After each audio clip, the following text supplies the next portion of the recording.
It began with a flicker, just a faint blip in the data. Something cold, fast, and silent moving through our solar system in a way nothing ever had before. Telescopes from Hawaii to South Africa caught it first. Then NASA confirmed it. A new object, uncharted, unbound by gravity's rules, and most unsettling of all, coming from beyond our solar system. At first, scientists called it another rock. But within hours, the data began to twist. The speed was too high, the reflections too bright, the trajectory too perfect. When its path was traced back, it pointed toward interstellar space. This wasn't a local visitor, it was an alien traveler, possibly older than Earth itself. Named 3I Atlas, the object was first detected in late June. It was moving at over 150,000 miles per hour, too fast to be from our solar system. Simulations showed it likely originated near the galactic core. That meant it had been drifting through darkness for tens of thousands of years before reaching us. But why now? Why, in the brief window of human history when we finally have the tools to see it? The James Webb Space Telescope was redirected toward the object. Designed to peer into the dawn of creation, Webb now focused on something much closer and far stranger. The brightness didn't match its size. The surface reflected light like metal, not rock. It was cold, stable, and possibly hollow. Avi Loeb of Harvard, who once suggested that Oumuamua might be artificial, urged his peers to search for non-gravitational acceleration.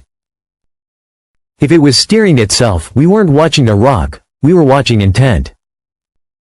This was the third interstellar object ever found, after Oumuamua in 2017 and Borisov in 2019. But 3I Atlas didn't fit either category. It combined the brightness of the first with the trajectory of the second.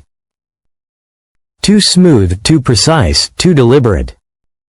Some scientists began whispering that these weren't random visitors but part of a pattern, a wave of silent probes observing us as we rise from cosmic obscurity. Webb's infrared data revealed even deeper mysteries. The object was accelerating slightly, but not in a way sunlight could explain. There was no gas, no plume, no tail, just controlled motion. Its thermal signature was faint but stable, almost engineered. The spectral analysis showed something impossible: surface materials that didn't match any known asteroid or comet. Some readings even hinted at complex carbon structures, patterns that resembled manufactured composites. One side absorbed heat differently than the other, like a ship with a designed hull. Then came the silence. Agencies that had openly shared updates suddenly went quiet. NASA's data pages froze. ESA and ISRO withdrew public logs. Requests for information were denied.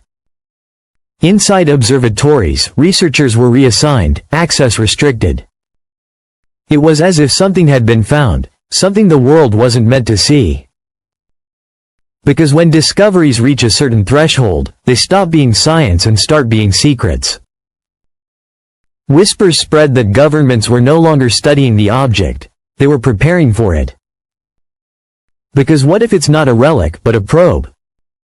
What if its arrival isn't coincidence, but calibration? A test meant to see if our civilization is finally capable of noticing? We've searched the skies for centuries and found nothing.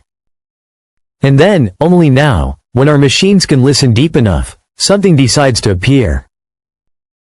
The thought chills even the most rational scientists. What if we were never the observers? What if we are the observed? The James Webb Telescope was built to look outward, to see the beginning of everything. But what if its greatest discovery isn't at the edge of the universe, but right here, crossing our path? An object too perfect to be random, too silent to be ordinary, and too timely to be coincidence. We wanted answers. Instead, we may have found a mirror. A quiet reminder that maybe we were never alone. Maybe the universe was just waiting for us to notice. Now the question is